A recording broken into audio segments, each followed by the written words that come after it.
Good morning and welcome, or good afternoon, or happy midday. We'll just let people come in over the next minute or so to ensure that we're all here together as we begin in a good way. I see we can't see you, but we can see the numbers trickling in. And we're very excited for this fantastic webinar planned for you today with a really wonderful panel of knowledge holders. My name is Monica Shore. I'm with the Isak Olam Foundation, and I'll be your sort of high-level moderator for the morning or day. And I think, team, that we're going to get started. It looks like we've hit the number 50 of participants, and we'll let other people arrive as they can. And it's just so good to be here with you. We don't want to waste any time in housekeeping, so we'll get through the beginnings quickly and get to the meat of the content of our webinar today. My name is Monica Shore. We are hosting a wonderful webinar this morning called Stories of Inuit-led Conservation. This is a webinar that's part of the Conservation Through Reconciliation Partnership's virtual campfire series. It's been such a wonderful series over the last few years. Today's webinar is brought to you by the Isak Olam Foundation, by the Torngat Secretariat, and the Arctic Eider Society.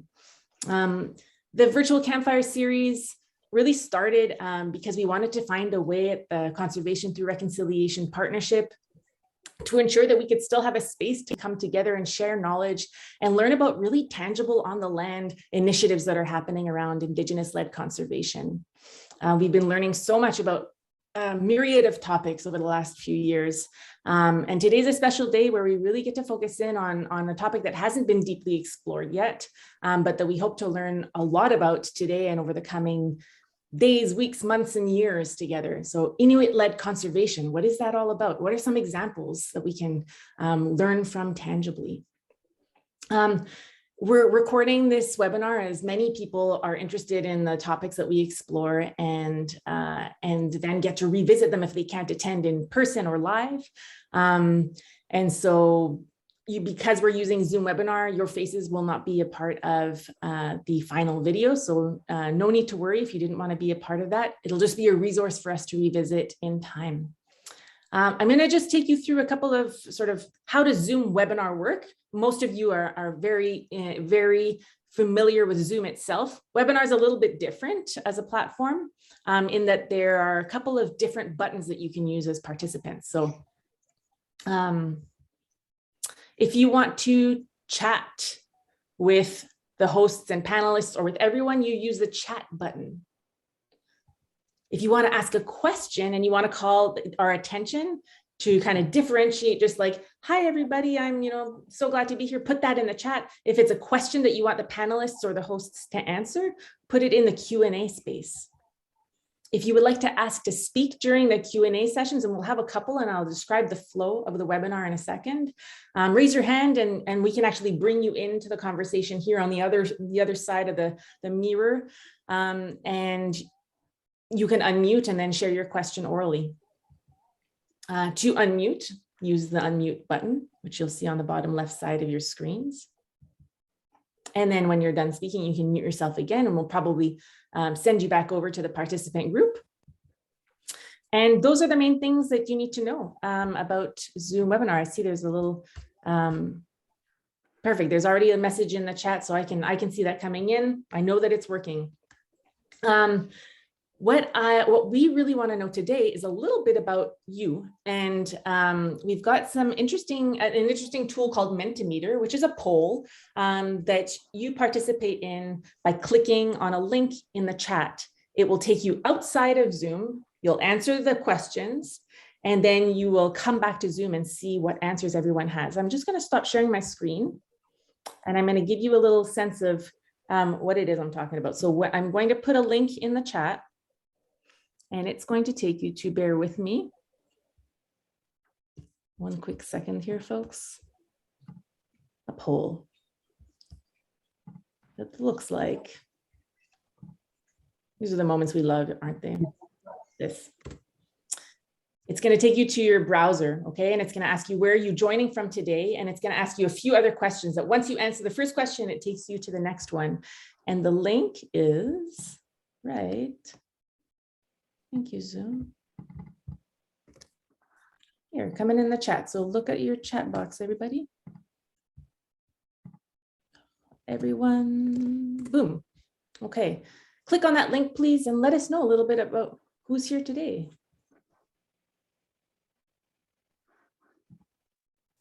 Okay, and while you're answering, I'm going to pull up the answers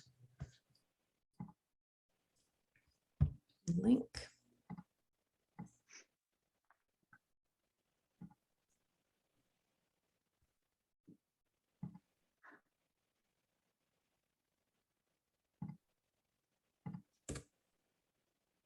All right, we have Treaty 7 territory, Vancouver, Ontario, Victoria Harbour, Yellowknife, Métis Nation of Ontario, the Kwangan territory, so Vancouver Island, Ndaki Menan, I would love to know where that is. Métis Nation Ontario Region 7, Guelph, Calgary, Manitoulin Island, Sydney, BC, Quebec, Anishinaabe, Coast Salish territory, Dublin, Ireland, oh, Halifax, Outaouais. Wow, we're in some, we got some great numbers coming in here, and I can see that 36 people have responded to this one so far. Going to move forward and see what sectors are you involved with. I can see you're all still filling that in, so I'm gonna go back and revisit these results with you for you to see. But this is fantastic. We have a lot of people joining from federal government and the conservation sector, a number from academia, some from Indigenous governments and private sector.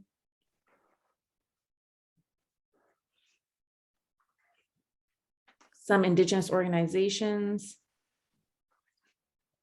Fantastic. And the question, how involved are you in Indigenous-led conservation? Sort of a half and half, of very involved and somewhat involved. And a few not involved, but interested, of course. So I'll head back to the first answers here to just, woohoo, as it shows us our word cloud of where we're joining from. So quite a few from Ontario, Ottawa, sort of the capital, and that reflects that federal government response as well. So just nice to see who's here without being able to have everybody introduce themselves. And this will be a great chance to turn the not involved but interested into the somewhat involved, and the somewhat involved into maybe the very involved. So welcome, it's so good to have you here. So for the flow of today, we're going to be introducing two different initiatives.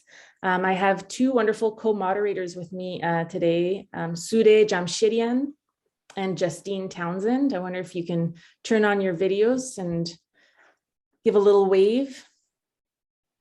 We're so lucky to have a robust team from the Isak Olam Foundation who are going to be able to sort of help shepherd the conversation and hold space for our wonderful panelists.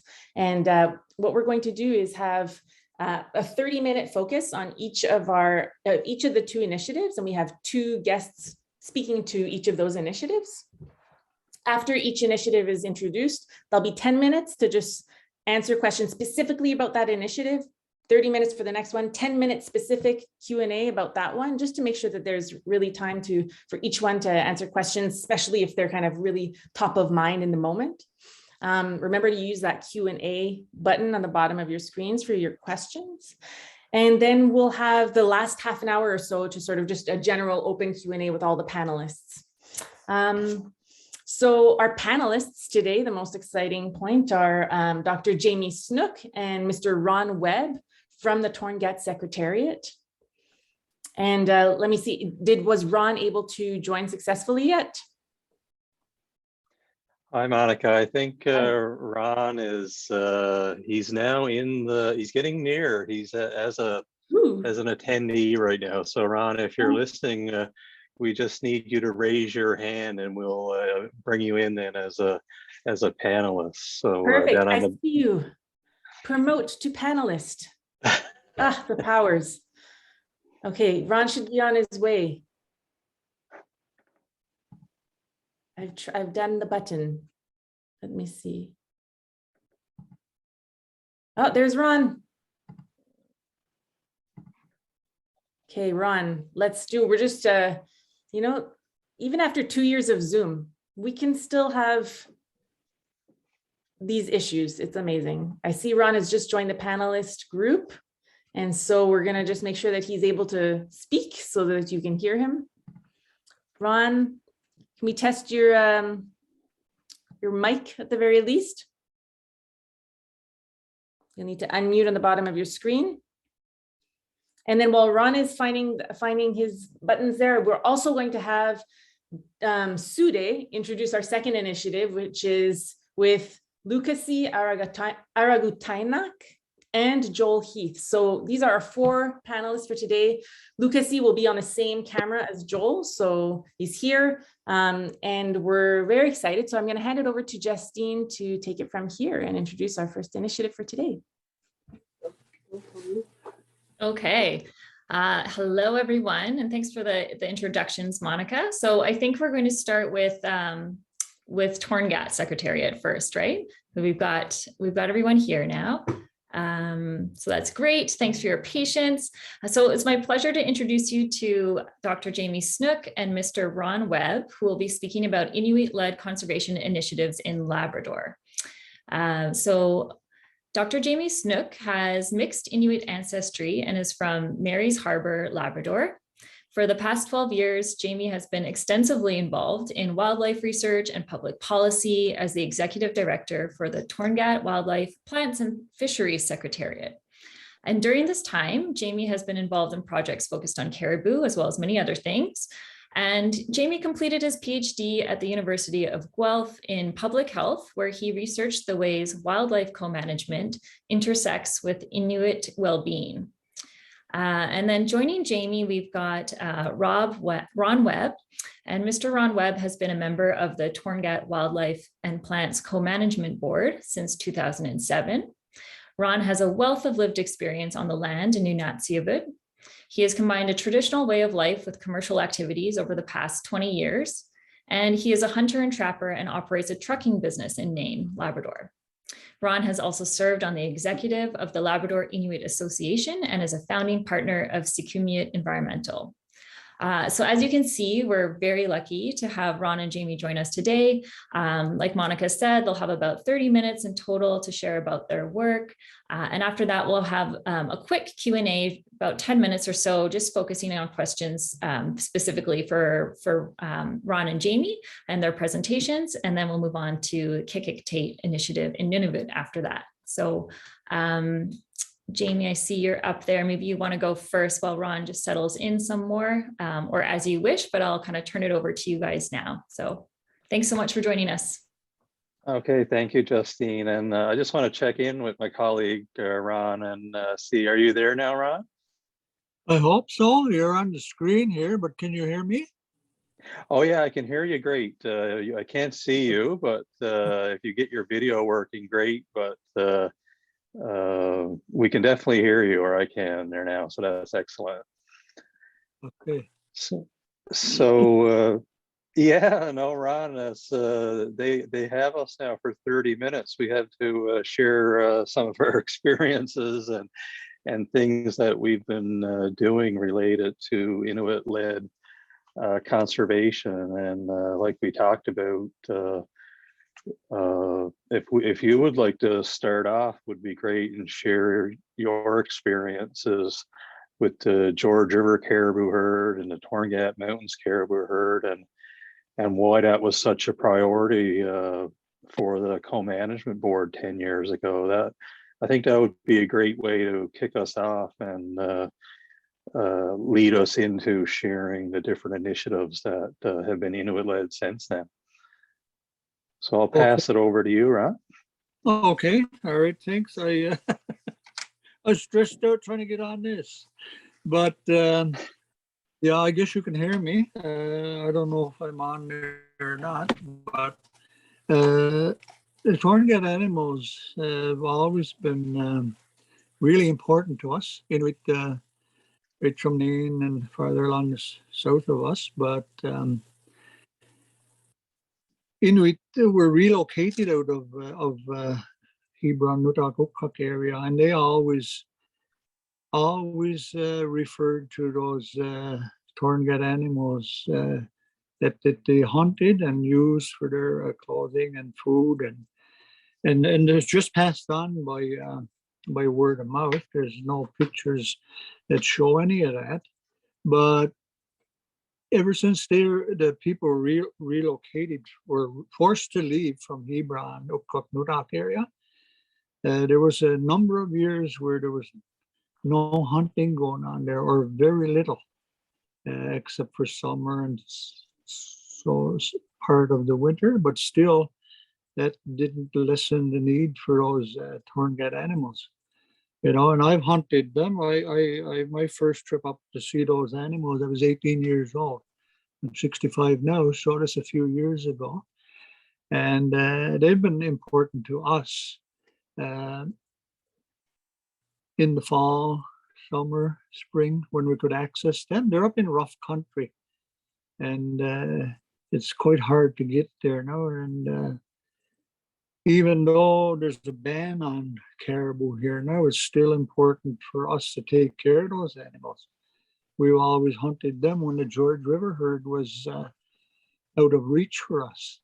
They were kind of a back pocket caribou herd that we tapped into when times were hard, but we always knew they were there. But when people found out more from the south of us, there's a lot more pressure on them, and that put into play, I guess, to try and protect them, you know, for future. And even though the park has allowed hunting agreement with Nunavut Inuit and Nunavut Inuit, we're allowed to hunt within park boundaries, which is kind of hard to understand for people, but that's the agreement those two governments came up with. So now we have to record any animals that are taken within the boundaries, and the numbers have gone down, and they've moved farther north, so it's hard for us to access them. It's a little easier for Qikiqtait Inuit on the Quebec side to access them, so they've been harvesting them a lot more than we had. And the predators are a big thing up in that area too. Wolves are always predators for caribou, but black bear in the Torngat Mountains is a big thing. You know, the numbers are black bears are high, and they take a lot of young animals, so that puts added pressure onto that herd. We're concerned about that herd ever since we started the first survey to Torngat Wildlife Board, and we've done a lot of work in that area. So with a lot of people being involved, and I guess that's the only way to do it, is to have all parties involved and working together. Sometimes it's hard, but you know, we've done a lot of work in that area. Jamie and I were on the first helicopter survey up there when it was started, Joey and the Took. So we've seen it. We've been there from the start. I'm sure Jamie can comment a lot on that. I know that the Inuit now, we have a ban on George River herd. We can't take any of those animals. The Inuit are still taking them, but we're doing the best we can not to. And the Torngat herd, like I said, is hard to access most times of the year, and they've moved farther north. I think they're smarter than we are, so they're surviving, but we would really like to see those numbers come up. And it's kind of hard to understand why there's a hunt on the go when the numbers are so low. But that's the way it is. We have to deal with that and work with that.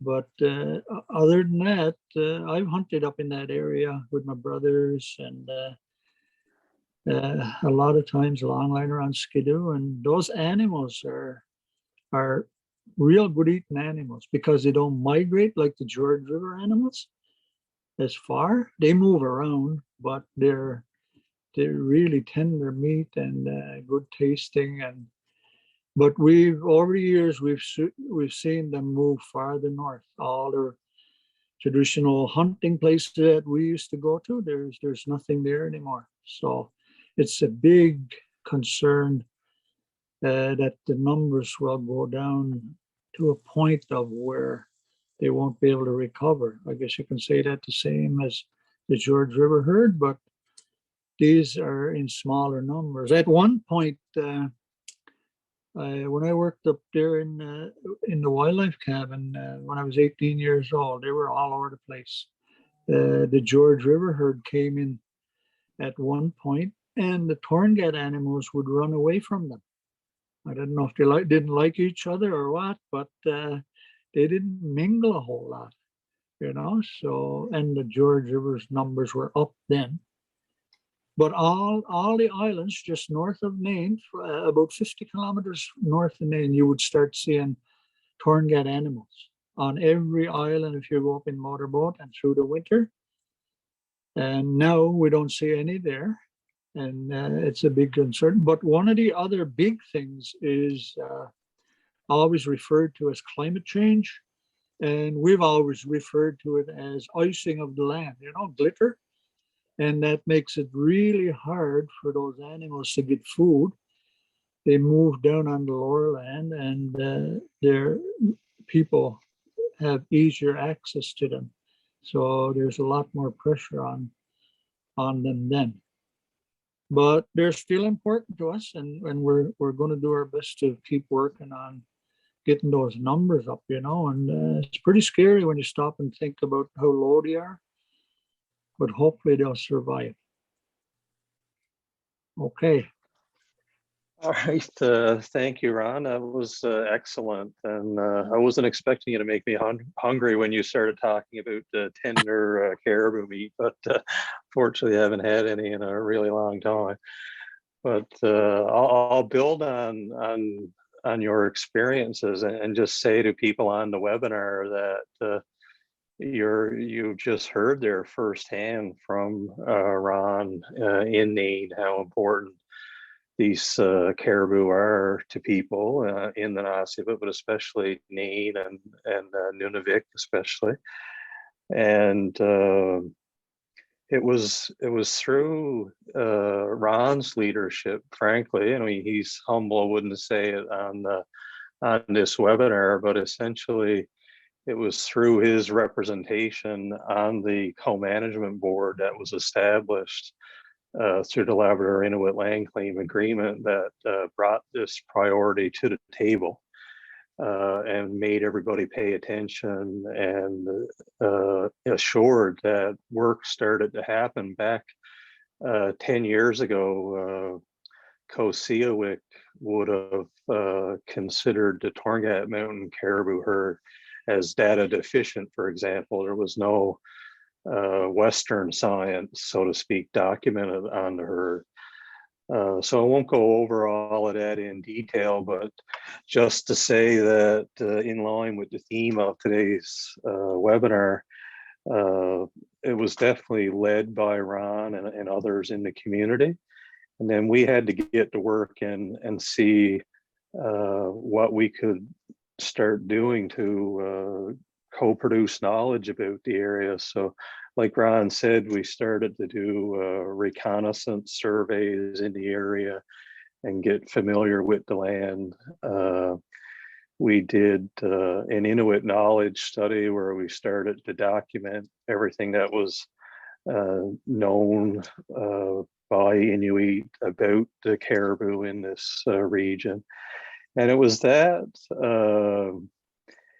Inuit knowledge study that gave us our first baseline information as a co-management board, but it also helped guide science going forward and how we would go about certain things to make sure that Inuit were involved the whole way along. So after that survey, we did things such as working with master students to analyze movements of caribou. We did the first ever systematic survey of the Torngat Mountains caribou. And since that time, there's now been 2 additional surveys. We're doing them every 3 years. So we've been able to now create a time series of data, and through all of this now, Qikiqtait has been able to assess the herd. And one of the things that I'm always proud of is that they've identified the Torngat Mountains herd as its own designatable unit. And they've considered him to be endangered, but I remember Ron being one of the few people that was adamant a decade ago that these were different animals from George River animals. And there was a lot of debate in the biological community that that wasn't necessarily the case, and they were the same as the George River animals, and there was no difference. And to see his leadership and the work that's been done since lead to an organization like Qikiqtait now saying, no, these are different animals.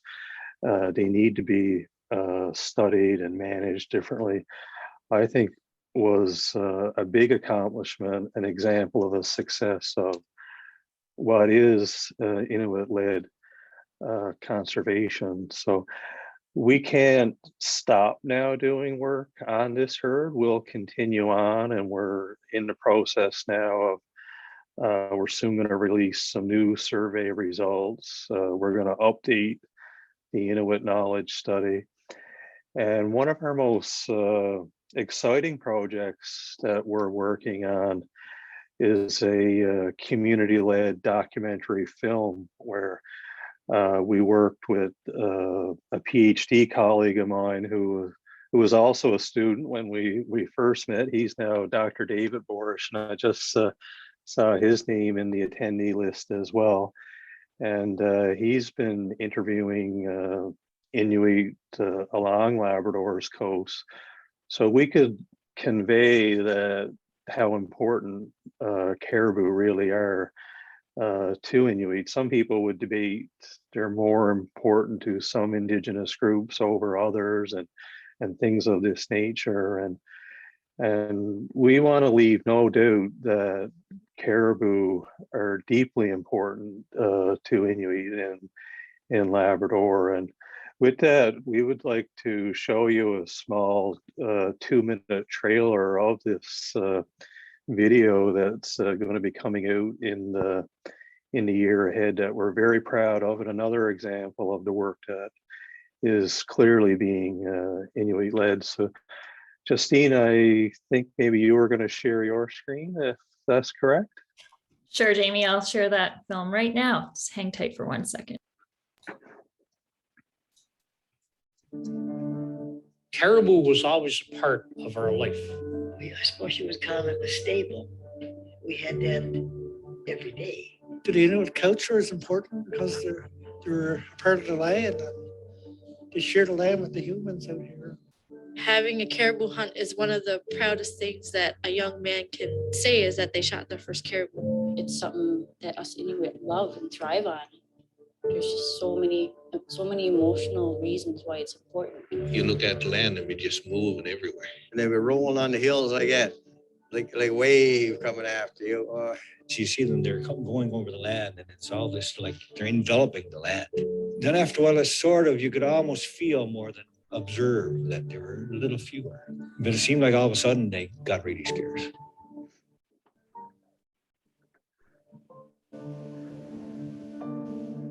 There's more bad news tonight about our vanishing caribou population. Affect us immediately. a 5-year hunting ban has been implemented for the George River herd for conservation purposes. It was devastating. Like somebody telling you can't hunt caribou no more after you're doing it all your life. A terrible loss to me. Nothing replaces the caribou.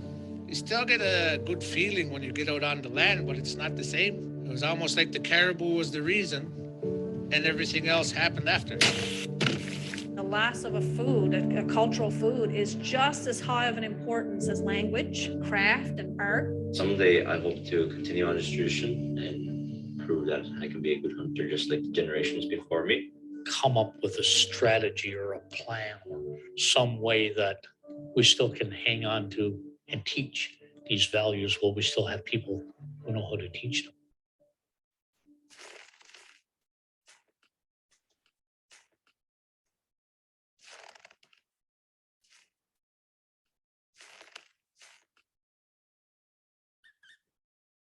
Great film. Thanks, Jamie.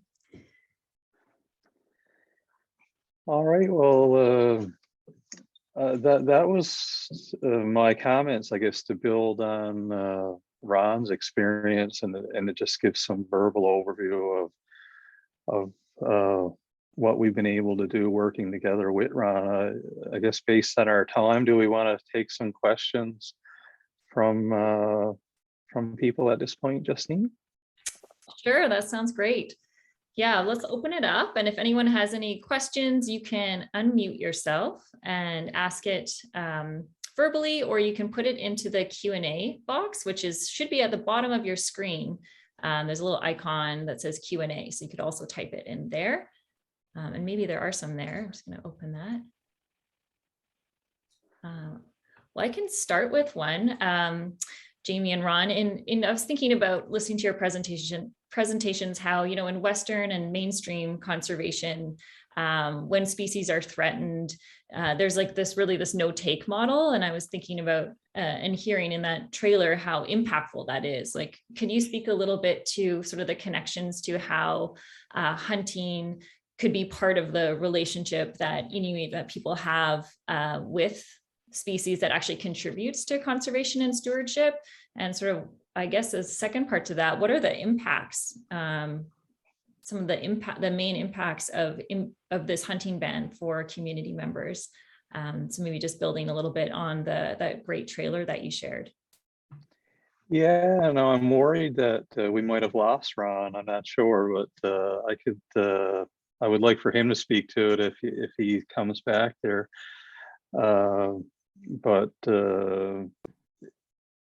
there's no doubt that harvesting bans are a blunt management tool, I like to say, and when they happen, there's drastic impacts. And like one of the people said in the trailer, Joel Heath, that caribou was the reason people go out on the land, but after that, there were so many other things that would happen, like knowledge would be passed on, skills were learned, experience was gained, culture lived on, and being out on the land is certainly associated with Inuit health and well-being. So it's more than just food security that sometimes people think about. It's really a holistic experience to Inuit well-being to participate in a caribou hunt. So once something like a ban gets put in place, it's not just one-dimensional anymore.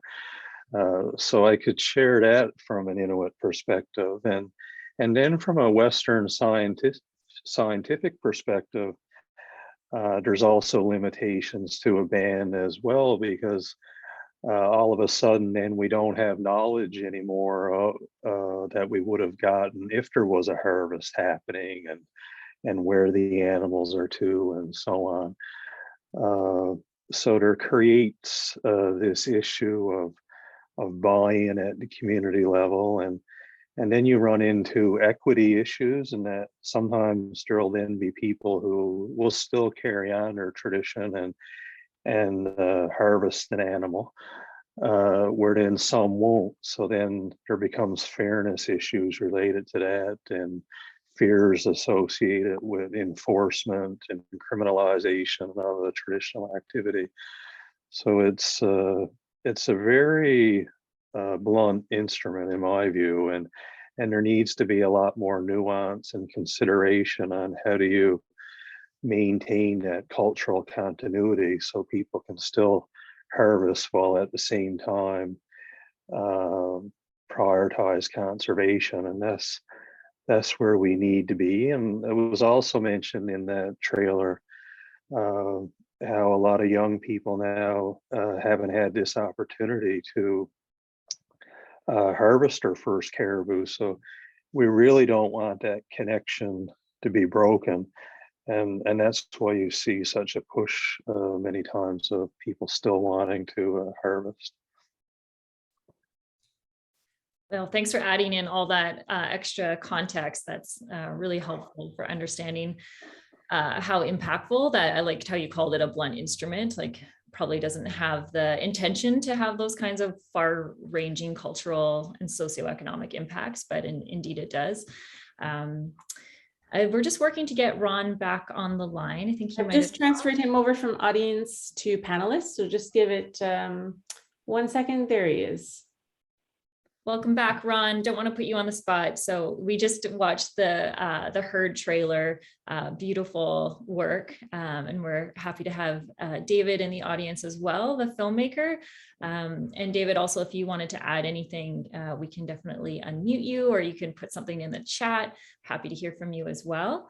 Does anyone else have a question for either Jamie or Ron based on what you've heard so far?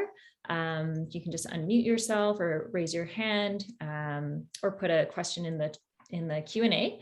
And if not, we'll move on to the next presentation, and then we'll open up for questions again at the end. So we should have at least 20 minutes at the end for questions for all panelists. So you can definitely save them, but it looks like someone may have raised their hand. Frank Skirt. I'll just move Frank over to panelist, and then Frank, you'll be able to ask your question and unmute yourself. And I'll have a question after as well if there's time. Otherwise, I'll save it for the end, Justine. Sounds great. Sorry about that.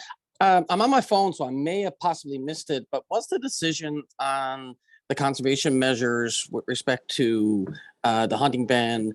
Was it done in conjunction with the Indigenous people, or was it done at I guess you call it federal government level or provincial government? Ron, did you want to answer that from your perspective? If so, you're on mute, or if you want, I can answer it as well, but I'd like to give Ron. Okay. Can you hear me?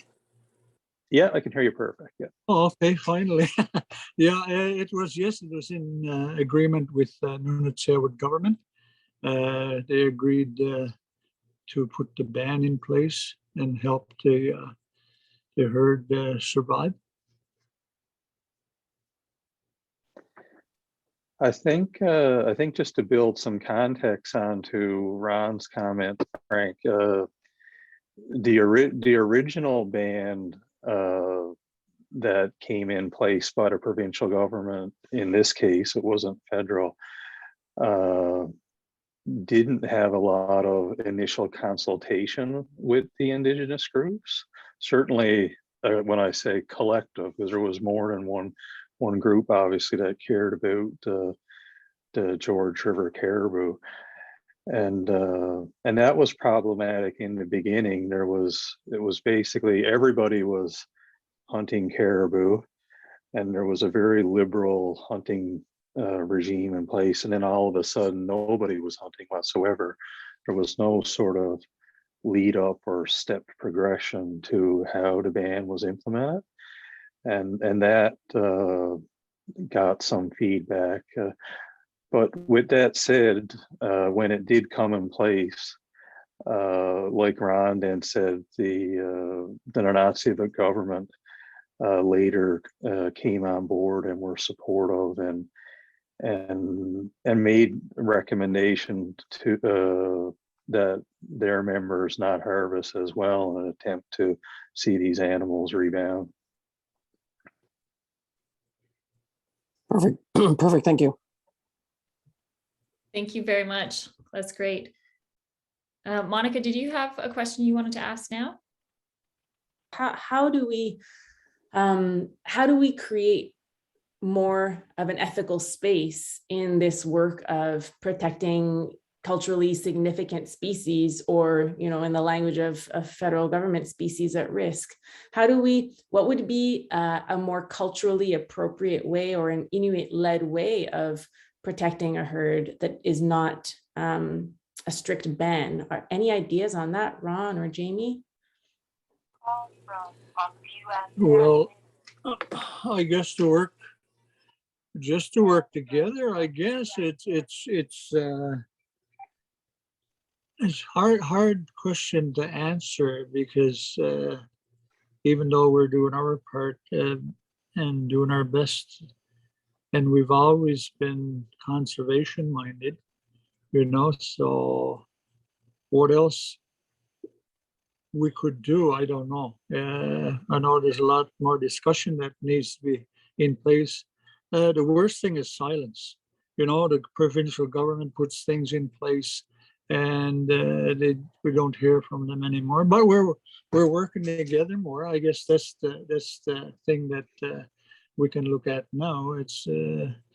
But it's really tough to put other things in place other than the ban now, because the ban has affected us, our mental health, and as our food, you know, it's affected us in so many ways that it's hard to put into words, you know, so.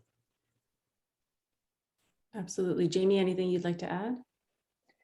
Yeah, no, well, I think, well, Ron says it perfectly, and I guess to give a tangible example of some ideas we've been trying to brainstorm about is we're doing a project in a couple of weeks out of Maine, actually, where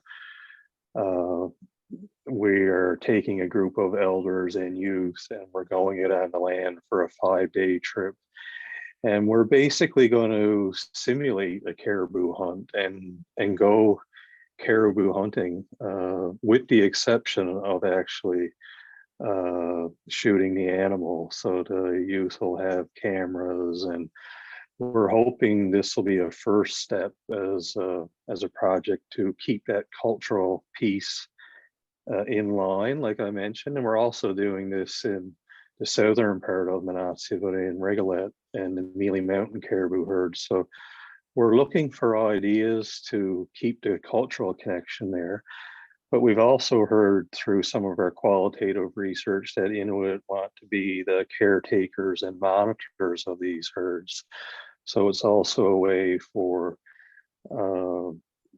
people to be involved monitoring the herds on the ground.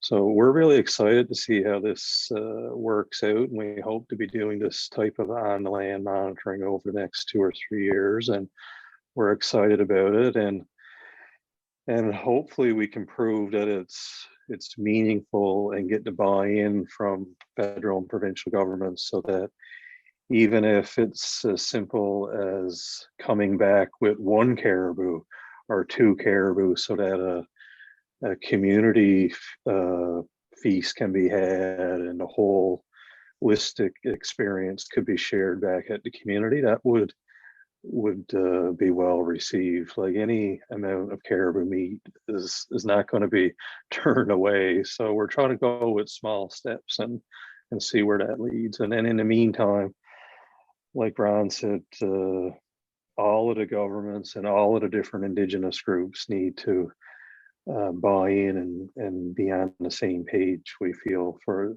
conservation to be successful. Yeah, that's such a wonderful, creative, like well-measured seeming so reasonable, such a reasonable way to continue to maintain those cultural connections. And like the speakers in the video, you know, each one really said in different words, it's attached to it's a feeling that you have, you know, like when we it wasn't that we could notice in numbers the decline at first, it was a feeling that we had that they were going down.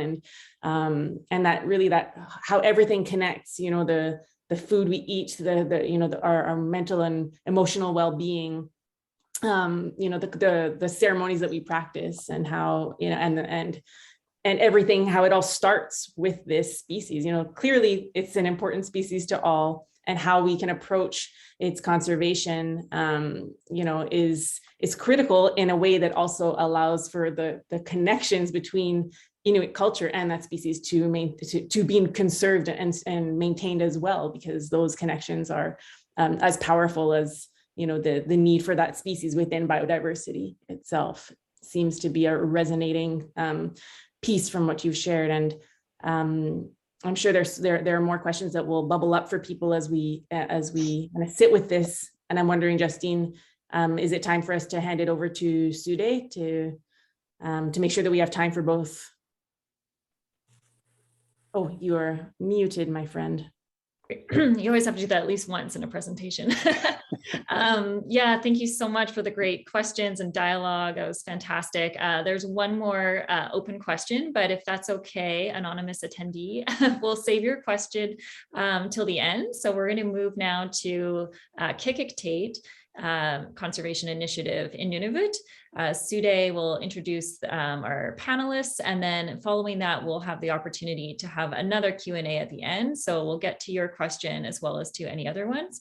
As before, you can continue to add, just pop your questions into the Q&A chat box. We've turned on the captioning, so hopefully everyone has that option to turn on the live transcript on the bottom right of their screen. If you want to enable that, that should be going now. And yeah, over to you, Sude, and looking forward to hearing the next part of the presentation. Thanks. Thanks, everyone. And hello, everybody. It is my honor to introduce Lucassie Arragutainaq, the manager of the Qikiqtait Hunters and Trappers Association, as well as a board member and co-founder of the Arctic Eider Society, an Inuit-driven charity based in Qikiqtait, Nunavut. He has led many groundbreaking efforts mobilizing Indigenous knowledge, including Voices from the Bay at the 50th anniversary of the United Nations. He's also an esteemed winner of the Inuit Recognition Award at the 2017 International Arctic Change Conference. We also have Joel Heath today. Joel is an accomplished academic, filmmaker, and former Fulbright Chair in Arctic Studies. He has 20 years of Arctic experience working with Inuit communities. He's the executive director and co-founder of the Arctic Eider Society. You may also know Joel as the director and producer of the well-awarded film, People of a Feather. He's also the winner of the Google Impact Challenge for SIKU, the Indigenous Knowledge Social Network, that we will hear more about today. I invite Lucassie and Joel to share some of their stories about the Qikiqtait protected area with us today. Thank you, guys. Thank you. Hi. My name is Lucassie Arragutainaq. I'm Inuk.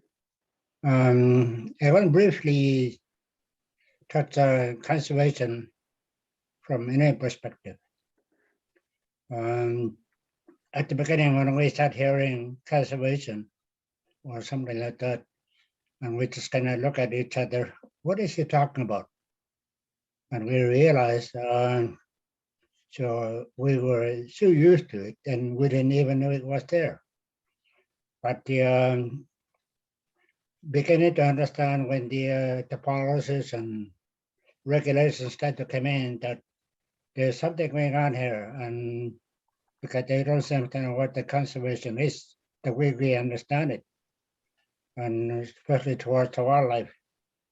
And to make a long story short, we took another approach.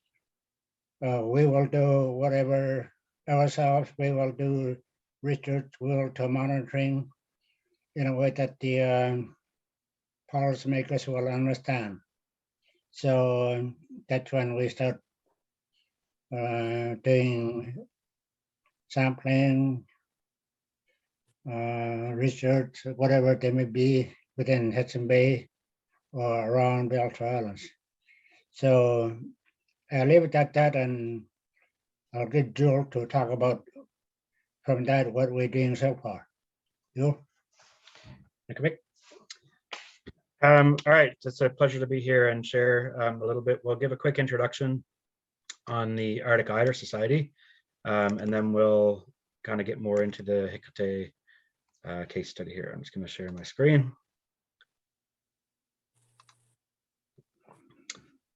All right, everyone can see that, hopefully. So we're the Arctic Eider Society. We're an Indigenous-driven charity based in Sanikiluaq, Nunavut, and we were created as a legacy to the film People of a Feather. Sanikiluaq didn't have any caribou.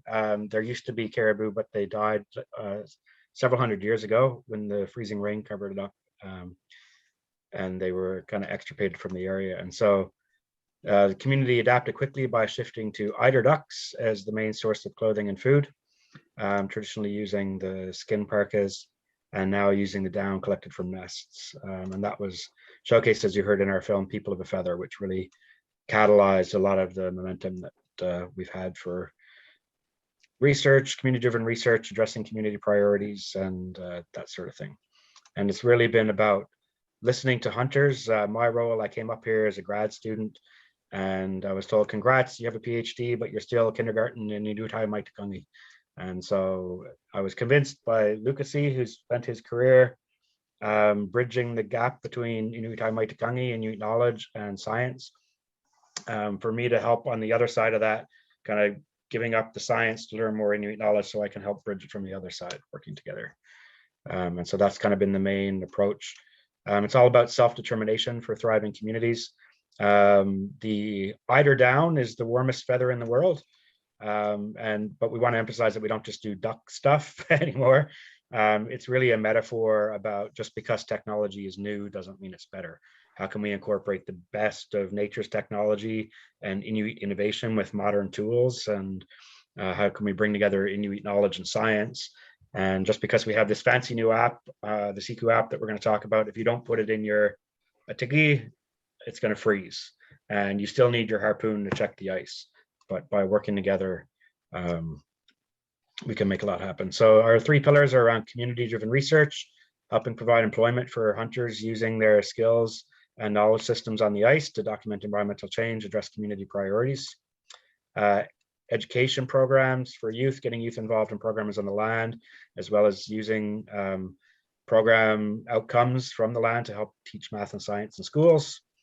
And environmental stewardship, particularly around the Hudson Bay Consortium, is an effort that we help catalyze here, but involves Inuit and Cree all across James Bay, Hudson Bay, extremely complex jurisdictionally across provinces and territories and federal departments and federal jurisdictions, but the animals in the water don't care about the lines on the map. And so it's been a way to help work together with a community first perspective.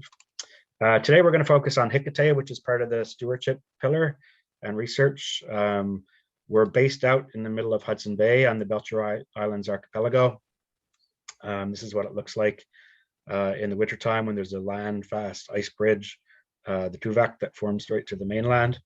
And, you know, it really is a unique area. It's a stopover for migratory species. The Inuit hunters that are out on the land really are the sentinels of larger scale Hudson Bay. And, you know, there's a unique culture. By protecting the islands, we're actually protecting the full annual cycle of eiders, which is pretty rare for this kind of species, where we're protecting the land in the summer for nesting and the ocean habitats in the winter, such as plinias and flowages where they exist. And so that's really important overall. Well, Joel, sorry to interrupt for 1 second. It's Justine here. I don't know if you wanted to be on presenter view, but if you do change to presenter view, it'll just make the slide you're sharing a little bit bigger. Yes, I'm going to actually be jumping to like Webb view and a PDF and a whole bunch of other stuff. Okay. So Sorry, bear with me. Nope, that's fine. Thank Yeah, you. no, yeah. So I just want to emphasize the community-driven approach here, and I'm going to switch over to a PDF here now. It's been really important that as we set up a protected area, that the whole community be involved. And maybe you want to mention briefly, Lucassie, about how the community went through the Nunavut land use planning and thought they were protected, but that everyone was really on the same page about protecting. Yeah, everyone was on the really same page, and at first we kind of decided that since we're an island, thinking about especially Eider ducks, okay, we will protect the marine and land, two in one. But we took a slightly different approach, where the marine was a little bit more important. But although the Eider ducks and nesting areas, that kind of thing, are important also.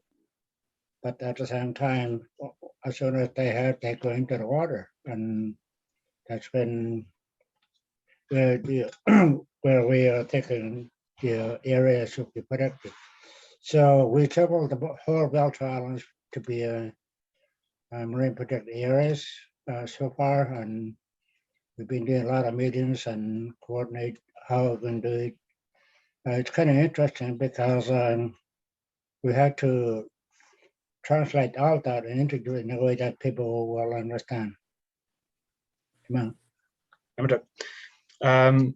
Yeah, and so, you know, as Lucassie was alluding to, there's like different legislative measures that help for terrestrial versus marine. And, you know, we really wanted this holistic approach that included both, right? And so still working through combination of marine and terrestrial legislation. QA is negotiating for the marine right now with the federal government. Some areas we want bottom contact community fisheries.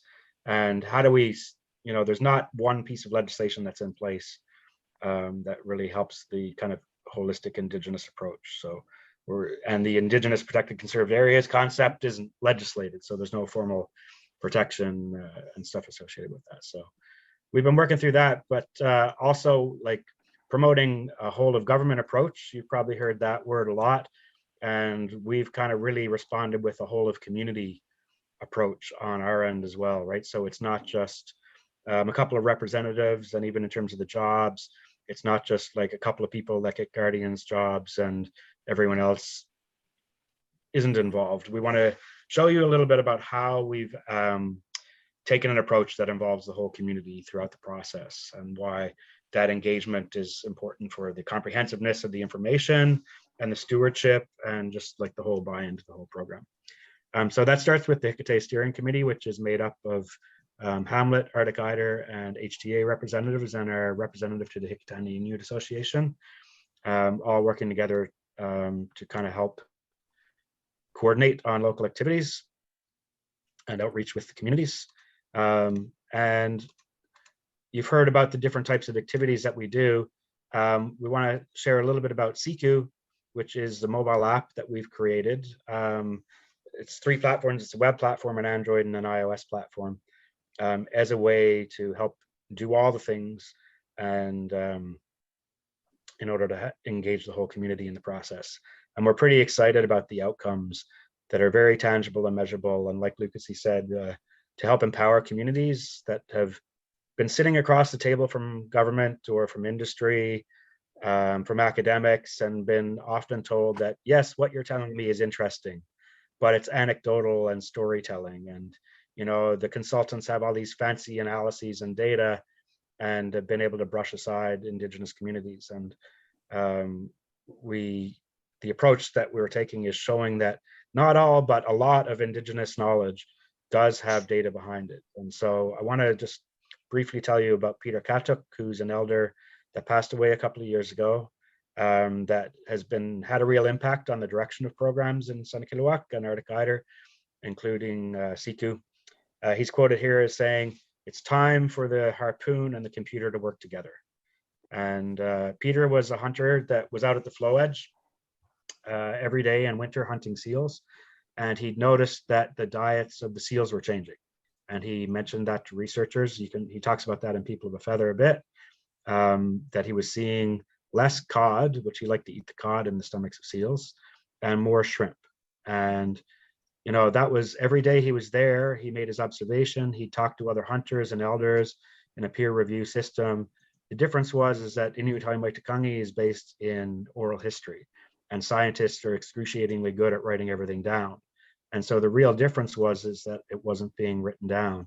And the idea was, if everyone was starting to use social media, if you could take a picture of the seal and the habitat and the stomach contents, and you could tag a seal the same way as you can tag a person on Facebook, and you could tag the animal it was eating the same way as you could tag something on Facebook, then the data that's always been behind Inuit knowledge could be mobilized and used for environmental stewardship and help empower that. And so that was the framework, among other things, about having a platform that Inuit own their own data and have full ownership, access, and control, and all those sorts of things that are really important that when you share it on Facebook, it doesn't do. And so that was kind of the background for SIKU, and we've involved a lot of different Inuit communities across Nunavut in developing it, and youth.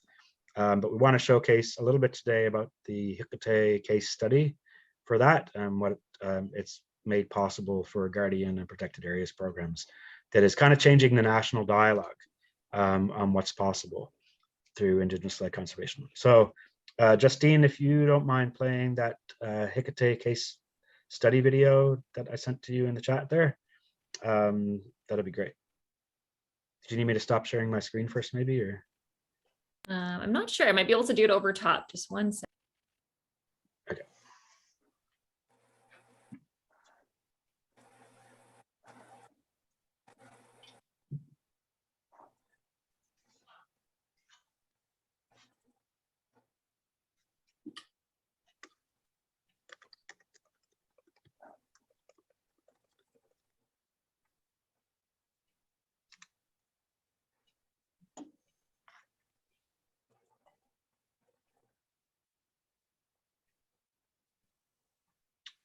We're not getting audio on our end.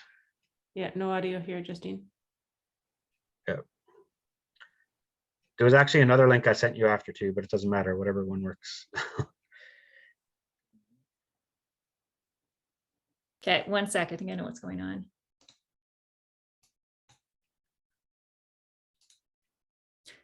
So is this the link you wanted me to share, or a different one? There was one more specific to Qikiqtait I shared in a direct message to you, but it doesn't matter. If you got that one ready, that's good too. Okay. Okay, maybe we'll start with this one then, and then go to the other one after. Sure. Okay. SIKU, the Inuktitut word for sea ice, connects communities across the Arctic. SIKU, the Indigenous Knowledge Social Network.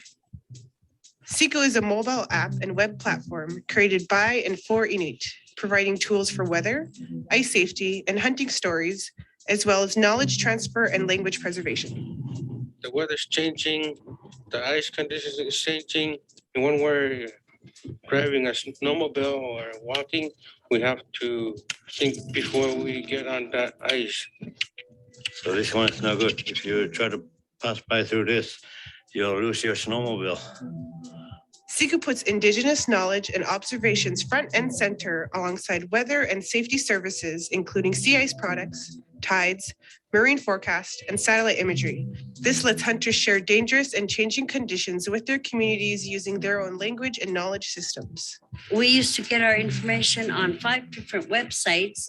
Now with SIKU, all that information is in one place, also with the information from the elders and hunters.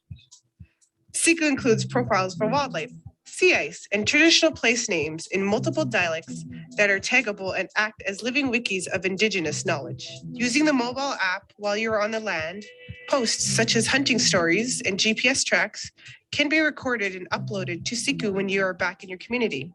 Oral history has been a big part of the Inuit tradition. Nothing was written, so everybody just had a good memory Now with the SIKU, we are providing new ways how the Inuit knowledge and science can work together. SIKU helps you document the data that has always formed the basis of Indigenous knowledge and mobilize it for use in community-based monitoring, guardian programs, and self-determination in research and environmental stewardship.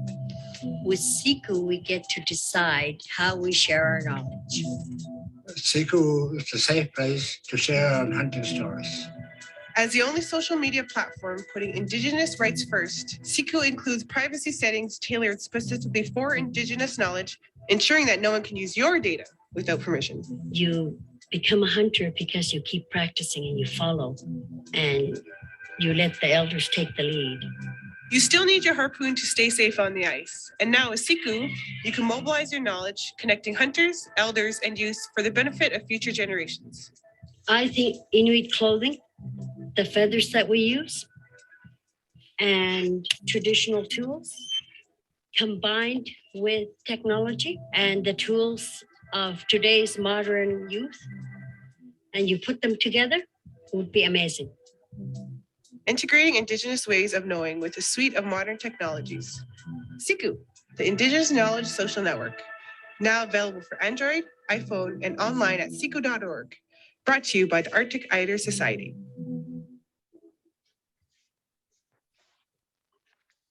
All right. Yeah, thanks for that. Put a link to the Qikiqtait case study video in there as well, but we can just go over some of that now here a little bit.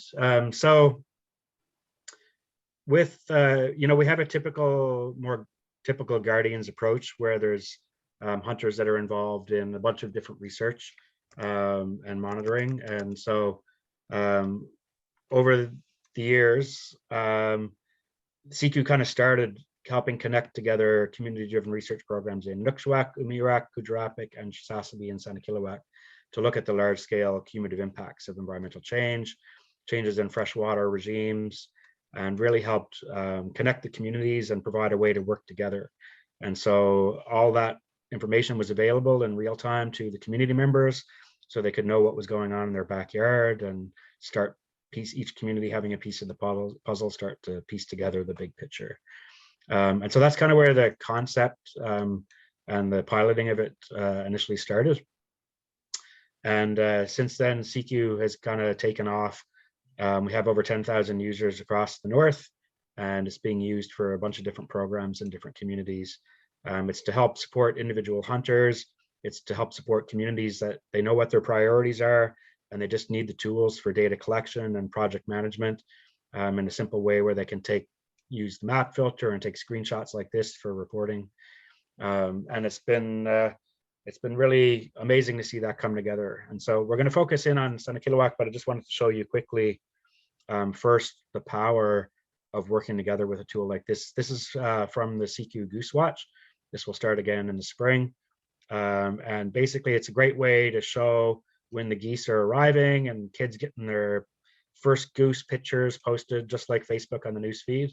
And you can see here that we've successfully tracked the migration of geese now for 2 years. Inuit have done this across communities, across the north, all the way up the coast of Nunatsiavut, Ungava, James Bay, Hudson Bay, right from James Bay up to Resolute Bay and Grise Fiord, and all the way over from Makhovik to Tuktoyaktuk.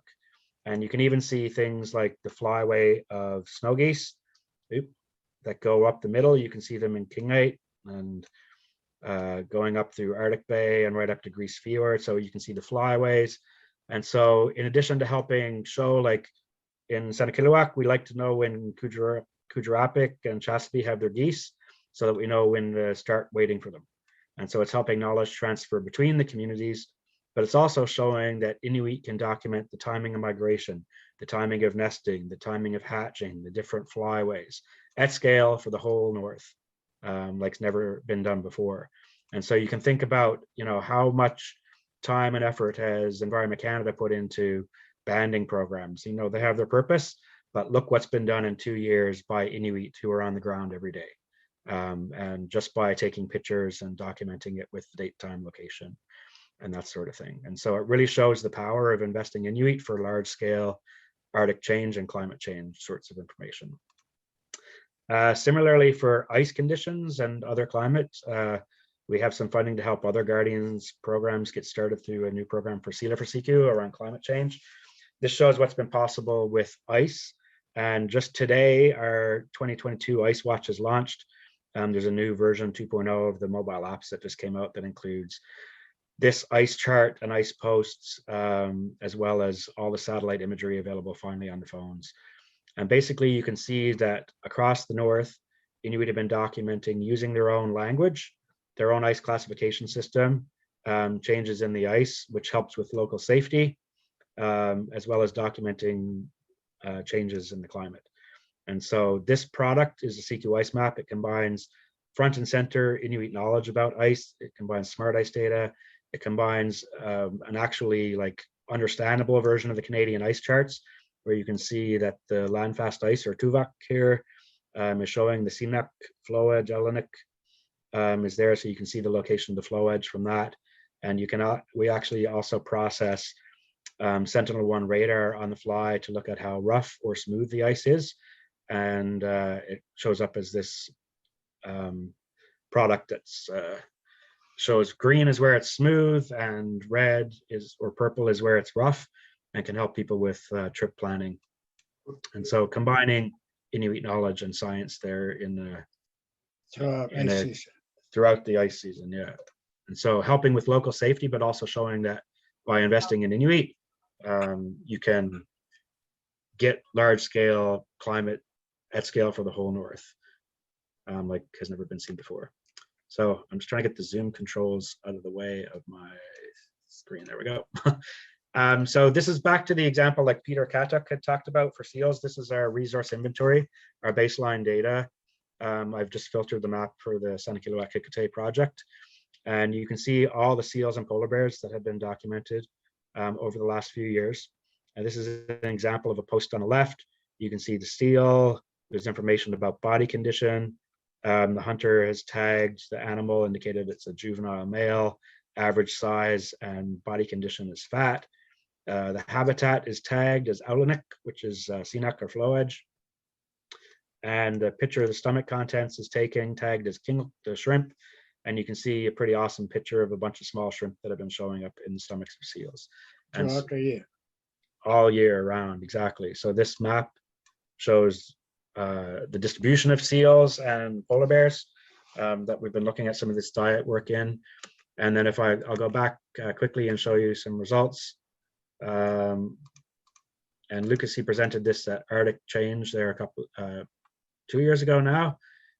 So what Peter had told us and had been written off as anecdotal is now quantitative data, just as good or way better than science actually, because it would have taken, I don't know how many grad students coming up and freezing and getting no data and frostbite to do this, right? And so you can see the seasonal changes in the diets here between winter and summer in terms of the amount of fish and shrimp in the stomach contents.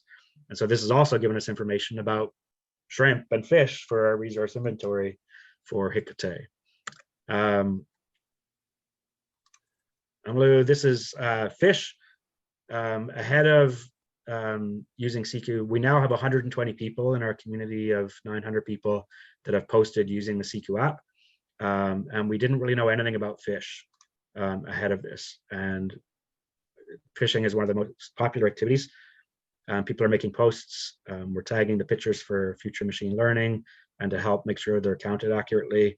You can see sticklebacks in the stomach of this fish in the group that was posted. And if I click on any of these clusters, you can see there's literally tens of thousands of fishing trips documented. And I want to emphasize, this was in the middle of the pandemic. People were trained by hunting with each other. And the nice thing is, not only do we have data now for the resource inventory, but we actually documented the impact of doing this in the pandemic. And so men, women, elders, youth were all able to benefit instead of just a couple of people being engaged in the program. And by that many people participating, it contributed to the comprehensiveness of the data that was collected. If there was 2 or 3 guardians, they would have seen a few things, but you know, this significant portion of the community being involved, They get some financial benefits to help cover their gas costs and equipment.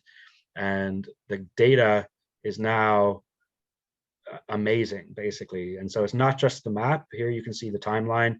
You can see the peak in the spring of jigging through the ice. You can see the late season, and our future analysis is going to have this colored, different colors, is rod casting, as well as starting to put nets on the ocean. And the interesting thing here is, even though no one individual posted about the timing of the fish going from the lakes to the ocean, that sort of data collectively emerges. So we can look at the timing and migration of the fish between the lakes and the ocean each year. So there's casting and nets on the ocean. Then there's this kind of intermediate period that everyone in the north knows about, when it hasn't quite frozen up yet enough to travel, can't really travel by boat, can't travel by SIKU. But then you get a little bit of ice on the lakes and people do some jigging in December. Then we get some kind of steady, low use of nets on the lakes in the winter through the ice for harvesting. And then we're back to the spring jigging and all that. So it's also time series sorts of data that is possible with this, which is in many ways even more exciting than some of the map, the geography of it. So this has contributed to our resource inventory, but we don't want it to stop. It's also contributed to the whole community being involved in the process. And in terms of like future management and stewardship, that means there's a lot more buy-in and understanding of what's happening and respect for decision-making and that sort of thing. Quickly, this is tracks from just a couple of months to show that, you know, we're able to look at things like catch per unit effort as a result of this. And this is one that we can't not present. Everyone loves berries. On SIKU, you can hide your location. You can, it has full control about what you want, because not everyone wants to share their secret berry picking spot. We don't really care about the spots anyway. But what's really cool is the time series, right? So this is from 1 year. The Qikiqtait, the bake apples are there in orange, blueberries, crowberries, Kimmernock partridge berries in the red. And the timing that Inuit knew was there, that's on the Inuit calendar, is now documented each year. And you can imagine how this year there was very different precipitation and melt conditions. And so these peaks shifted. And basically that's allowing Inuit to document baseline climate change data on the timing of berries, the timing of migration, any of these sorts of things. Basically, we're crowdsourcing the Inuit calendar now every year. So this is what the calendar of seasonal resources looks like for from the Voices from the Bay and for the different animals. And we're now recreating that every year with time series data for each of the species from what's happening with Qikiqtait. So we're pretty psyched about all this. Luke, do you want to quickly talk about how it helped with the real-time management for reindeer? We started, I think our reindeer was implanted in 1976 by GNWT, and we didn't even know what was edible. Some still don't. We don't really know how to manage it. It's something new.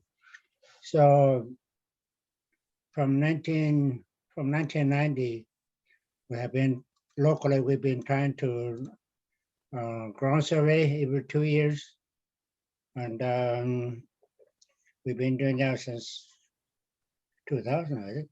Oh, we've been doing that. We did aerial survey last March because somebody new. We tried to do that because we heard that some been walking up to the mainland back in 2000, I think it was. We were estimating about 900 animals, but we did the ground survey right away, and they were down to 150. And we stopped the hunt. And same thing last March, after we did the aerial survey, they were about maybe 300 left out of over 1,000 that we know. And there were 300 left, and we stopped the hunt. We stopped the hunt and tell the hunters that this is what's going to happen, this is what's happening. And we found out we found out that was kind of over harvesting, that kind of thing also. And we had to try to teach younger people how the Inuit actually manage the wildlife in sustainable way. And we start to tell the younger hunters that, okay, here's the law, here's the regulations that Inuit have. If you follow them, and it's okay, because they don't go straight line in terms of capping and things like that. It goes like zigzag, that kind of thing. So we found out that they kind of also migrate from west to east, and on the harvesting that's it. Right. But anyway, it's something new to us. The reindeer is only 30 years old. I mean, we also been using the app to from the hunters that we know of. This is how the information that were collected by the hunters that harvest the reindeer last year, years ago, or last 4 years, 2 years, about 2 years. And right now we still are on hold on harvesting reindeer, but it's very difficult to try to tell the younger hunters that here's the Inuit perspective on managing the wildlife. And sometimes we refuse to understand that kind of thing, because we found out also that the regulations or the law of the Inuit harvesting or wildlife harvesting is that everything you broke, you broke the law for life. And temporary is the courts and fees. That's a temporary assault or something, I don't know. But the Inuit perspective in terms of management and wildlife is for life penalty.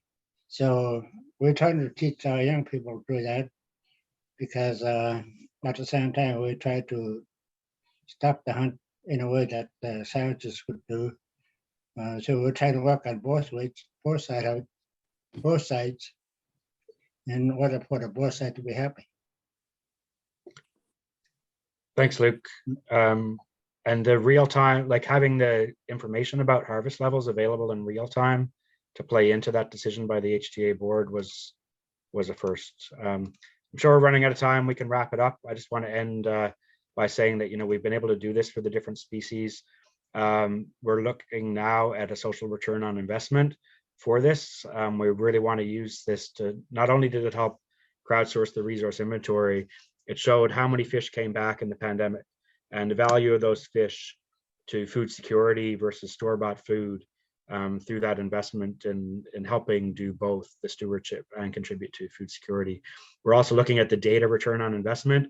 We're trying to shift the dialogue here by showing that by investing not just in academic institutions, but by investing in Inuit and Indigenous communities, that there's a bigger return on investment in terms of the outputs for data, in terms of the contributions to food security, and in terms to local economic development as well. And we're working with Inuit-Kantami on that to help with negotiating future protected areas and guardians programs and that sort of thing. And we're willing to work with any Indigenous groups that want to get some training and help develop new tools and use the technology and the infrastructure that's been developed to run their local programs and stuff too. So I think I'll leave it there for now. Thanks.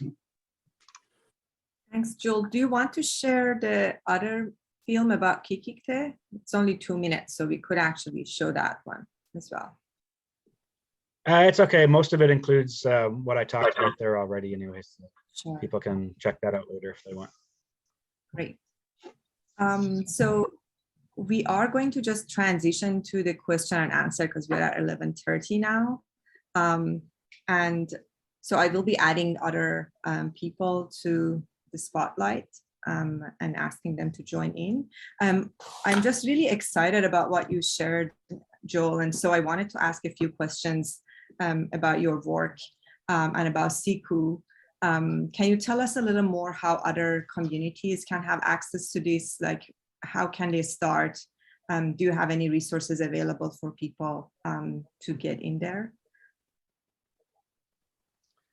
Yeah, absolutely. It's a free app. It's available for hunters. The new update includes hydrographic charts free for Indigenous communities for the first time, access to Sentinel-1, Sentinel-2, Sentinel-3, MODIS, Landsat 8 imagery, historically and in near real time, and being able to download that offline.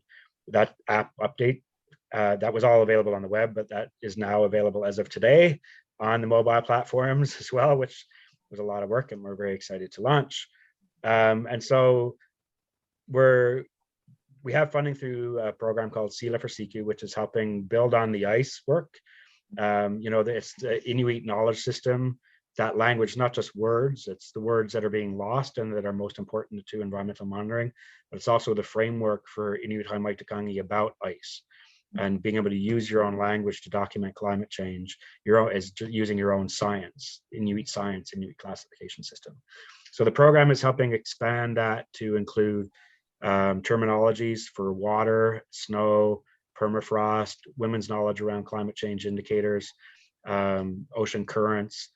And so those sorts of profiles are being developed collaboratively with Indigenous communities. And we are able to fund climate action projects that are using SIKU in different communities. We're able to help provide training, and we're able to help develop custom tools that, there's a lot of generic tools that work out of the box for people to go out and get going on to address their priorities, but we can help develop custom tools too for different regions that want to use that and help bring in their own language and dialects and all those things. So if you're interested and want support, our team will help work with you. And as I said, there's also funding that we can help provide those projects where they're using SIKU to help provide honoraria to harvesters and community members. That's fantastic. Thank you so much for it. We have a few questions here about SIKU, and I'm gonna ask them because we're all in this place. One of them is, how was the app introduced to the community? Did you hold workshops to introduce it to everyone? Was there any reservations about using the app and sharing IQ with others? Yeah, sure. In Sanikiluaq, it kind of came out of here. And so it was like a longer term evolution. It started with more of the oceanographic data and the connections to look at the cumulative impacts of hydroelectric projects and climate change with Inuktitut and so it was very gradual here. A lot of people actually trained other people when they were out hunting with them. They showed them how it worked, and then they downloaded it, installed it, and started doing it themselves. We did run workshops, obviously, but in the pandemic, that was more limited. In other spots, we've gone to a bunch of different communities across Inuit-Nunavut, and we've worked with the Karavik and Nunavut Civic students to help develop the app and get feedback early on before it was launched, and that's an ongoing thing.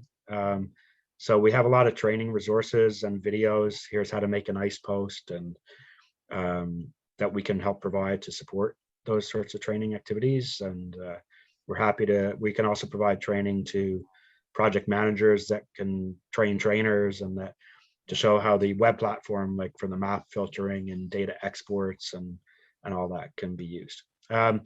I would say, especially around ICE safety information, everybody's been really willing to share it. Some people didn't want to share their secret berry picking spot and that sort of thing, and so that's where the tools are there to really protect that privacy and for people to pick and choose what they want to make more public and what they want to make more private and that sort of thing. And so we're happy to talk that through, and that has helped alleviate those sorts of reservations for sure. Wonderful. Which are really important. We have one important question about data availability. The question is the information entered in the app available to the public? Is there a way to keep the knowledge within the community through the app? Yeah, again, that's totally modular depending on what the community or their project wants to do. And it can be on a post by post basis. People can set it in their defaults. And so if you can hide the location, you can mask the location so it's within a radius like Airbnb. You can hide the post details. You can hide absolutely everything so that no one can see it unless they're tagged in the post or they're a member of the project or it can even be hidden from everyone else that's in the project, and only the project admins can see it, which we've talked to some groups, including around caribou harvesting, that they know they're not supposed to, but they're doing it, and they want to document it for their own purposes, but not have it public, right? So it's set up so that you can do that, and so that stuff like ice information can be made public, and that social connection and the sharing and the working together part of that socialization is really important, but for other stuff that you can protect it. And so in order to be, you're a member of a project, and you have to respect the local governance structures. So if it's a researcher setting up a project in Nunavut, you have to have NRI licensing, community letter of support, the Department of Environment. You have to have all those things in order to respect the terms of SIKU. You have to respect whatever Indigenous framework you're working within. And then if you're a member of a project and you tag the project in your post, you're assigning, you as an individual still own your own data, but you're providing a non-exclusive license to the project to use that data, and you control all the privacy settings and visibility. And so you could set it up in your defaults that everything is 100% hidden, only the project manager or other project members can see your posts. And so it could be done completely in isolation, or it could be public as you want it. Great, thank you so much. We have a question from an audience that has their hand up, so I'm gonna ask them to ask their question. Yeah, that's Haley. Haley, if you can unmute, you can ask your question live. Thanks so much.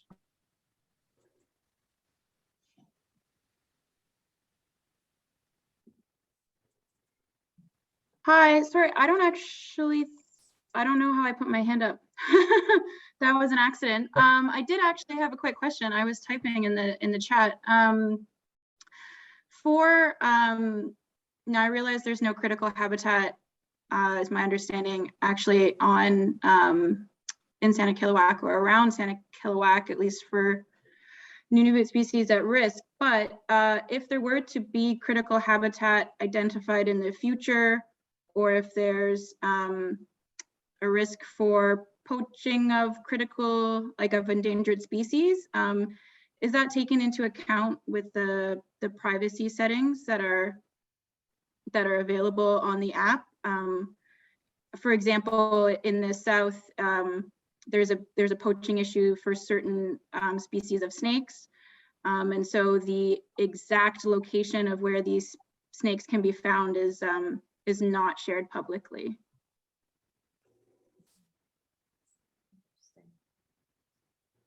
Yeah, I mean, it depends. Like there's critical habitat for walrus haul out sites and stuff like that here, and you would have rights to harvest them. But there's a bunch of things you can do in addition to the privacy settings. You can not post at all. You can also like wait to upload your post because it works offline, and then you have to actually upload it when you are back in town. So some people that are putting out their fishing nets, once they upload it after they've retrieved their nets, so that no one comes and tries to steal the fish out of their nets. So that's the thing. And people have just mitigated that by just waiting to upload it. And all those settings, like we can show you on the app, there's a whole stewardship panel for every post and your defaults. And so that you choose whether you want to hide the location altogether. The project manager would still be able to see it on the export, but no one else would be able to see it. So all that's possible. Basically, every combination permutation on a post-by-post basis or for projects is possible to respect whatever Indigenous communities and Indigenous-led projects want to do. Thank you so much. So I'm gonna ask Jamie and Ron to turn on their cameras if they can, and then we'll have them join the panel.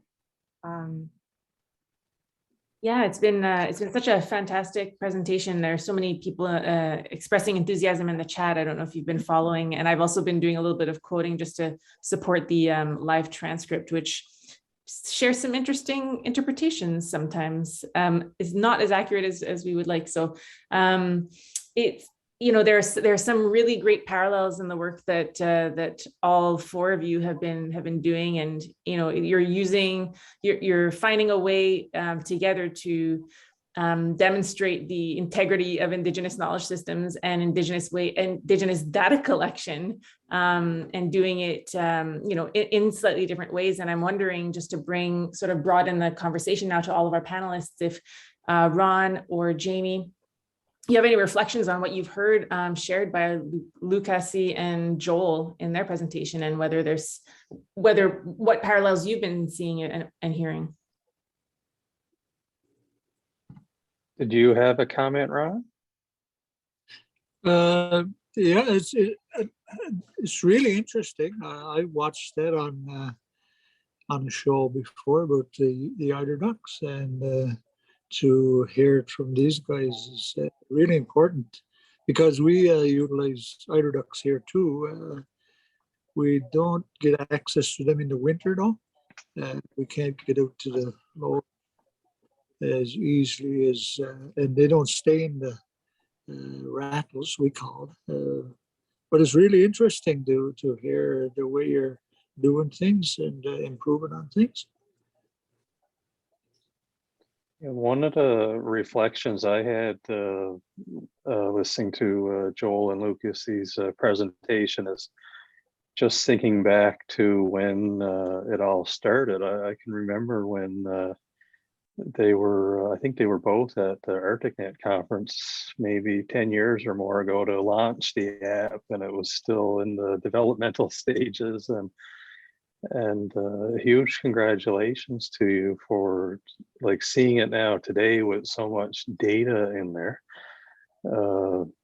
It's interesting and it's a real great story to see it come so far along. So I think what I'm trying to say is that some of this work, it does take some time to go from a period of when these ideas emerge from a community to developing and getting data and putting it to use.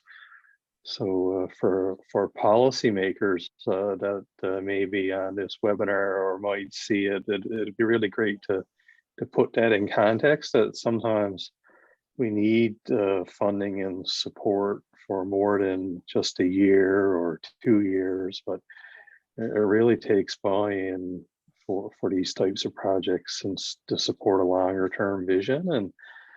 And maybe Joel could share, but maybe it was even longer than 10 years ago when you first started at those ideas, but it's a lot of work and takes a commitment for sure. Yeah, for sure. The public launch was in 2019, and that feels like a lifetime ago to everybody now, because it was literally right before the pandemic started. But we started working on SIKU itself in 2017, was when we got some funding there when we won the Google Impact Challenge. And I remember sitting down with you guys and talking about ideas for synergies and stuff, and we'd love to revisit that. There's been some work with Nunavut government helping do some SIKU training, and Inuit Nation there are also planning to use it for their Guardians program in Labrador. And so I can just imagine the synergies that might be possible between the different communities working together. And even here and there, we'd love to see more posts about eider ducks and what they're eating over there and what time of year, and that kind of stuff that you don't plan ahead, but the synergies and just there's cool stuff that happens, right? Even some of our work was funded by Northern Contaminants, and we never expected, but now we can actually look at contaminants levels related to the salinity and the temperature of the ocean, because we were doing the oceanographic work at the same time, right? It wasn't planned, but by just having it there in the same place, that kind of stuff has come out of it. And yeah, I understand your caribou stuff is complicated, and as you heard from Luke, maybe you have some perspectives on that, Luke. It was interesting to hear what you're going through there too. Yeah, we in 1990 to 1993, we took a traditional study on environment and wildlife between Inuit and Cree in Hudson Bay and James Bay. And we ran out of funding, I think it was 1993. And just before we did that, we produced a book called Voices from the Bay. And from that, these guys have been kind of updating for us. These guys, they've been updating that information for us, especially on SIKU and some other data that we have in that, because that what is printed by is kind of primarily, this is how the environment is supposed to be, or this is how the wildlife is supposed to behave, that kind of thing. And at the end of the day, I'm still trying to figure out sometimes that why do the Inuit say those things? Why do the Inuit say those kind of things? And what does that mean? And it's very interesting to find the meaning of it. Why do they say those kind of things? Because it can come down to a lot of the reasons why they say those kind of things. Because I know that there's a lot of elders that they will say one thing, but they won't give you details. So it's for us to try to understand them what they mean. So with that, a lot of work, and it was a lot of work, and like a lot that Joel understood where were we coming from in 2000 or 99, that kind of thing. I'm still just starting to understand. So that's that, I guess. That's fantastic. Yeah, thank you for your reflections, Ron and Jamie. And you know, there's no one way to do things, but we can certainly learn from each other. And to set a little bit of context about, you know, like, why is it that that we have these 4 panelists with us today? Well, the Isaac Olam Foundation, through funding from Environment and Climate Change Canada, and within a really large initiative connected to the Conservation Through Reconciliation Partnership, we've been looking for stories to illustrate really tangible examples of Inuit and Métis and First Nations led conservation. And, you know, everybody's so busy doing the work and even just barely finding the capacity to do the work that it's hard to ask people to you know, freeze for a moment and to stop and to share what they're doing with the world. And really it's an act of incredible generosity for all of you to be with us here today, pausing the good work that is needing to be done in community and on the land and waters. But there's such a thirst and a hunger and a need for knowledge sharing. And so we've been working for several years now with the Conservation Through Reconciliation Partnership on a legacy project that was for a long time, until about a week ago, called the Solutions Bundle. And it's been renamed after some conversation about the use of language and what language means to certain people. And it's going to be named the IPCA, so Indigenous Protected and Conserved Areas Knowledge Basket.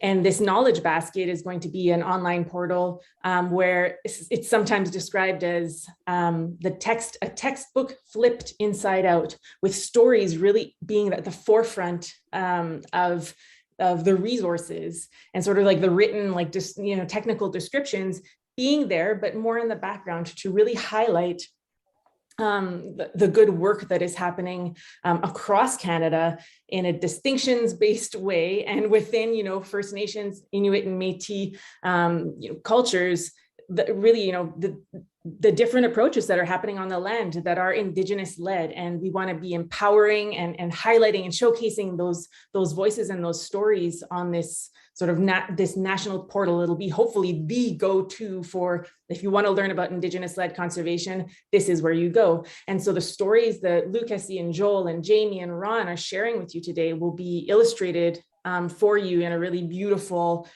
space, designed really with two-eyed seeing and the concept of ethical space in mind. More and more as we go, this is very much a courageous pilot project of how do we share knowledge in a way that is respectful of different ways of knowing and communicating. And we're hearing such wonderful examples of you know, how to bridge Western science and traditional knowledge and to come together. And there's been such leadership in how to, you know, find solutions for that is coming, and that leadership is often coming right from the communities. that you're hearing from today, finding those creative ways to bridge technology and traditional knowledge. And it's, it's brave, and it takes time, it takes energy, it takes resources. So yes, I echo Jamie in saying, if there's anybody that's listening, these projects need, and other projects on the land need greater support. And so, one thing that from having been leading with Justine and Sude over the last year and a bit, this stories project, gathering stories from those willing to share. We had Deneta First Nation share their story about their app that they developed for monitoring as well. And they did it really like at a grassroots level. They had, I think like $7,000 to do it. They figured it out. They really got community buy-in. I'm wondering, thank you for letting me steal a few moments of time to just make sure that people know that there's ways to keep learning about these initiatives.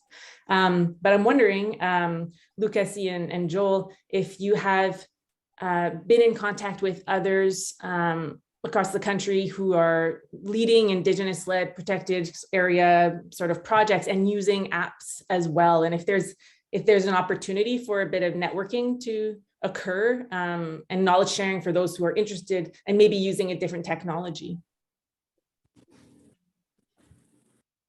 Yeah, for sure. We've been in touch with a few different groups, and there's a couple of different platforms out there, and the technology changes really quick as a part of it. And there's some groups that have worked to start their own. And what we're trying to do as part of this is to because they're like, every time iPhone puts out a new phone and a new operating system, you got to make sure that what you developed is going to continue to work and it's not going to go away. There's the sustainability of it is a really core part of that, right? And so we've been working to try and find ways, in some cases, to develop interoperability, to make sure that there's sharing where different groups want to share and they can still have their own platforms.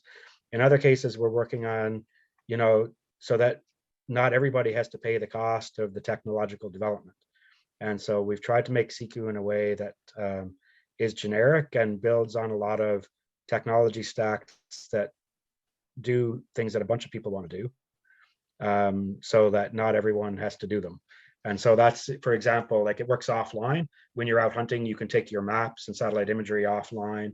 You can make your posts, and you can have your local dialect and traditional place names on your map, like a GPS, and they sync up when they're updated when you're back online. And you make your post, you save it, and like there's 3 platforms, right? Android, iPhone, and Webb, and they have to talk to each other. And those APIs allow potentially talking with other platforms too. So we're working with, like, for example, Transport Canada's Enhanced Maritime Situational Awareness platform. They have some cool things for project managers, but not super accessible for community members. And like, the app that we have, we can now work with them we're trying to look at bringing in ship data for AIS data that community members can actually have a place to access it, right? And there's also been a lot of like atlases sort of approaches out there, where some of them are like a data dump after the project, and some of them allow you to go and visit them, but like the usership is actually really low, and maybe people go there once, right?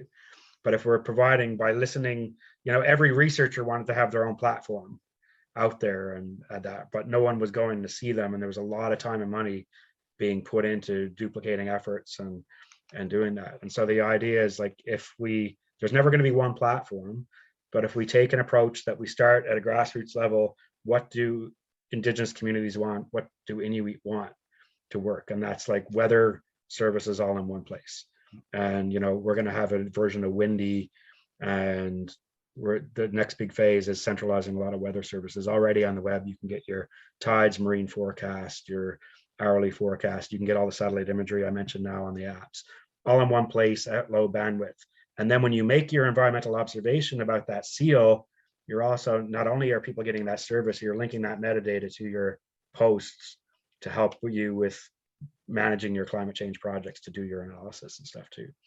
And so that kind of overhead of the technology, we can kind of like branch out and add custom tools and come up with a framework that, could work anywhere. we could easily add giraffes and zebras to SIKU if we wanted to. And, you know, we would just need to create a filter system that is separate for those communities in Africa and in the north. So you're not trying to sift through giraffes when you're looking for a polar bear or whatever in the app, right? But there's simple ways that it can be approached with filtering and that sort of thing. And so it's now being expanded to Greenland for looking at, with Oceans North, some of their programs to help expand Indigenous conservation there, and potentially tying into the Pikalas or Suak program there. Alaskan communities are looking at it, Innu Nation, Cree Nation. And, you know, as we come south, there's more southern animals. Since the new version has more filters. The harvesting and observation, right? No one harvests like 50 species of songbirds, but so you don't need that in the harvesting thing, but you want it. And everyone knows what a seal is. They don't need an identification guide, but for like whatever little warbler, you might need the identification guide, right? So we're looking at stuff, approach that scales and that allows communities, like you said, we're all busy. It doesn't make sense for everybody to spend the time doing the tech.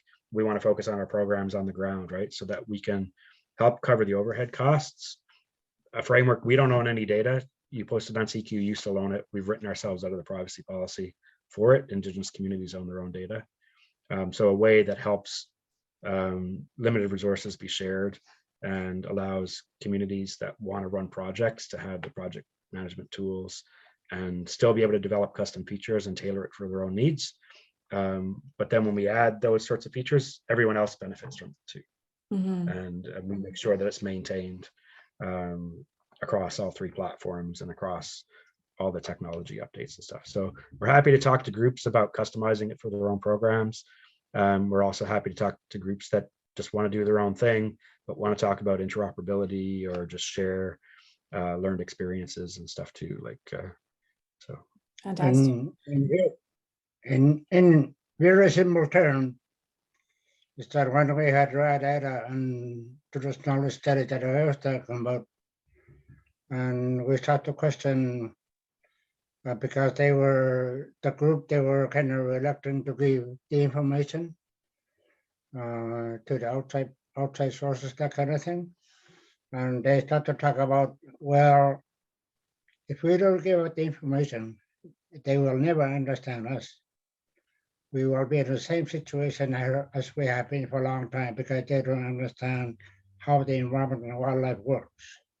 How do we manage it, that kind of thing. So that's when we established that voices from the Bay in a way that able to have a little glimpse of understanding where the Inuit and Cree are coming from.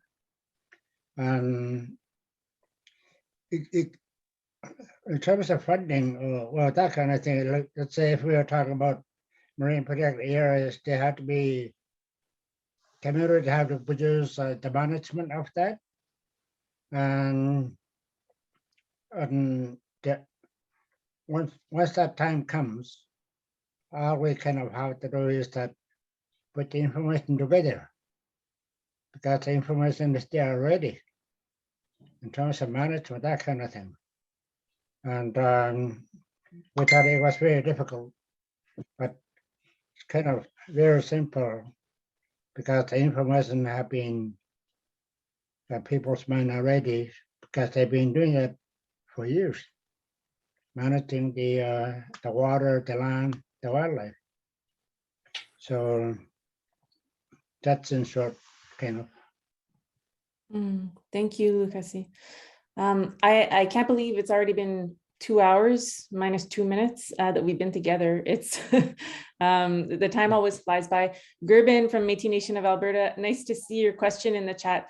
We're not going to have a chance to get to the answer live, but all of your questions have been captured, and we're going to do our best to answer those in written form. We can certainly respond to you. We know your email, but we'll also make sure that other people get a chance to receive an answer to it because it's a good one about how, if and how the governments, territorial and federal governments have shown interest in incorporating the community data in their decision-making processes and models. So, oh, and look, Jamie's putting an answer in the chat. So while he's doing that, I will say thank you so much to everybody for taking the time to be with us. on this really informative and inspiring webinar. I've learned a lot.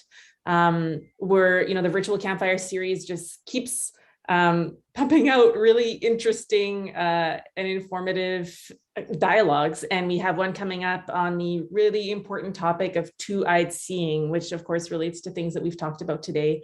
And so stay posted. Join us again on March the 23rd for a two-eyed seeing webinar as part of this virtual campfire series.